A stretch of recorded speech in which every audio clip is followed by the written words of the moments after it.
Start game now.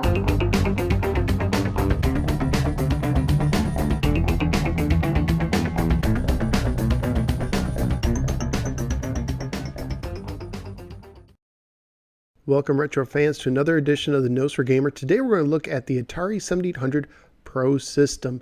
What happened is when the Atari 5200 came out, there was a lot of complaints and problems with the system. It wasn't selling very well. So Atari decided to address some of the problems that the 5200 had. For instance, the Atari 7800 can play 2600 games right out of the box. 5200 couldn't. This is a much sleeker and smaller system, and also this system doesn't have the same complicated controller that the 5200 has. A much simpler controller, less likely to break down. So this actually came out at two different points in time. It first came out in 1984. There was a test market run in Southern California, but then Jack Tramiel of Commodore 64 bought Atari, and they went through a reorganization, and it wouldn't be until 1986 that the Atari 7800 would come out as a full system launch all over the country. Now, I've heard various reports of how much it cost when it first came out. Some people say as much as $150. I've known it to be $79.99 for most of its life. That would be when the Nintendo cost about $100 to get your action set. You could get this. So let's take a look at what you would have got if you would have bought an Atari off the shelf in around 1986 or 87. You would have got the system itself. You would have got two of the Pro Line controllers. They now have two buttons. They can do independent things on 7800 games, but in 2600 games, you can actually use either button for the button function, so kind of neat there. However, these are pretty painful to use. They cramp your hand after a while, so you get two of these. You would also get your power adapter, and an interesting thing about the power adapter is it has a very unique end on the plug. It's proprietary, or however you say that. You're not going to find another power adapter quite like this. You have to get an Atari one. So if you find a system without a power adapter, be kind of leery. You might be spending a little bit of money, because if you look at the back, you can see it has that unusual area where you put it in. And looking at the back, you can also see that you could switch this switch right here to switch between channel 2 and 3 when you were deciding what to do. And right here you can put an RF cable. Now, it usually came with a black cable, but you could also use just any color cable actually will work. These are your standard red, yellow, and white cables. You could use any one of these, plug them in, and use the other end. Now, a lot of the systems came with RF switches, old boxes that you would flip over, but nowadays, if you want, you could just plug one of these little doohickeys into the end of your cable. So this is the original cable right here. So you plug one end into the system, the other end into one of these, and then you just screw it into the back of your coax cable adapter in the back of your television set if you have a cable ready, or your VCR or whatever you have laying around that can take one of these coax adapters. So you can use that nowadays to do it. And generally speaking, the 7800 will give you a cleaner picture than the 2600 because they're typically newer and in better condition. And you can see that now the controller ports are in front, where the 2600 typically kept them in the back. Now you have them in the front, which is very, very cool indeed. And of course, this can take just about any Atari 2600 controller as well, including the Atari XE Light Gun. Yep, there were some Light Gun games also.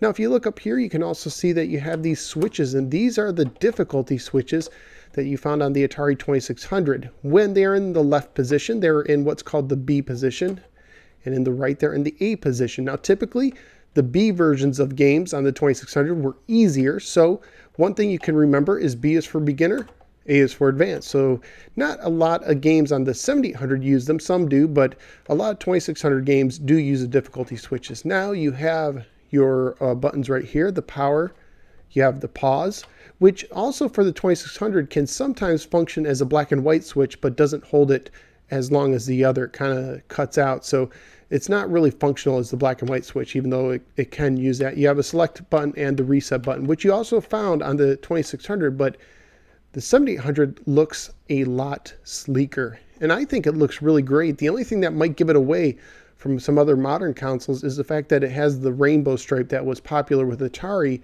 during the 80s. But other than that, this is a sleek, nice looking system. It's fair size. It's not too big. And you can even wrap your power cord around the bottom here. An interesting thing too is at the beginning when they released them, they had an expansion port. Now, when I unboxed this in a retro junk box video, I thought this did have it, but this just has a hole cut out. Some of them just have the hole cut out.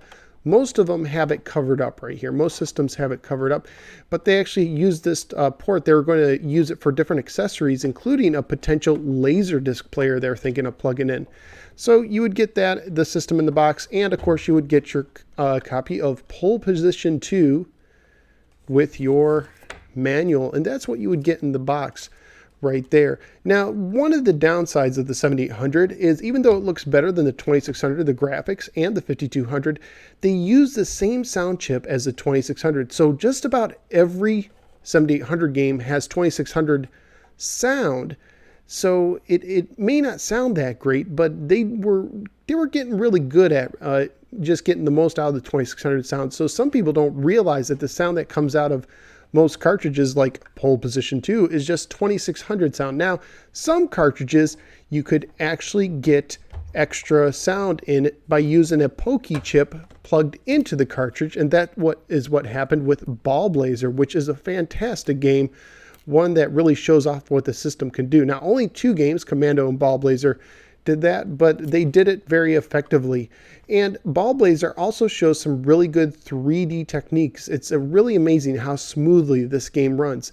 Yeah, the Atari 2600 wasn't good with tile kind of graphics that you'd see on the Nintendo, but it could do some draw-based graphics pretty well.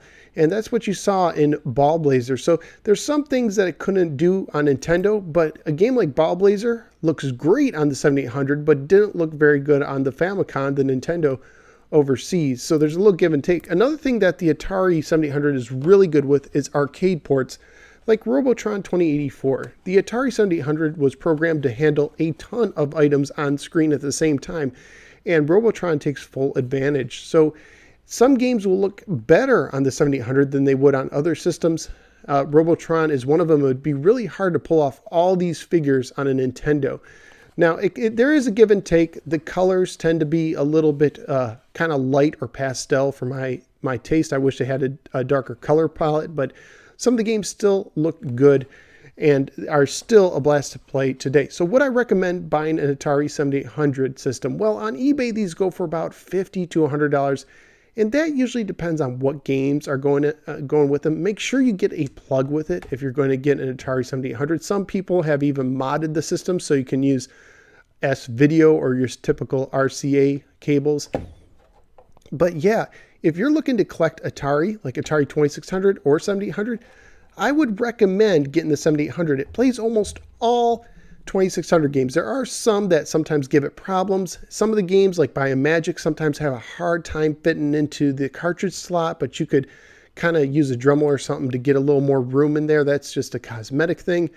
But most of the 2600 library plays perfectly fine on the 7800. There is a few games over there. But if you're looking to collect the 2600 or 7800, I would recommend looking into a 7800. Not only can you get the extra about 60 games they made for it in America, but you also have an active homebrew scene, and you can play all your 2600 games for the most part as well. And usually I find that the picture looks a little better on the 7800, and they're less likely to be broken down, probably because they're still newer, and they might have been just slightly better made, or maybe it was just the chips they were using or what have you, or it just might just be time. But typically I have better success with the 2600 than a 7800. So recommend, if you're looking into getting Atari games, get an Atari 7800, get a load of 2600 games to go with it as well, and get, a couple good joysticks along with the Pro line as well. So there you go, the Atari 7800 Pro system. It is a blast to play today. If you enjoyed this video, please click like and subscribe, and I look forward to seeing you next time on the next episode of The Nosware Gamer. Take care, everyone. Have a good one.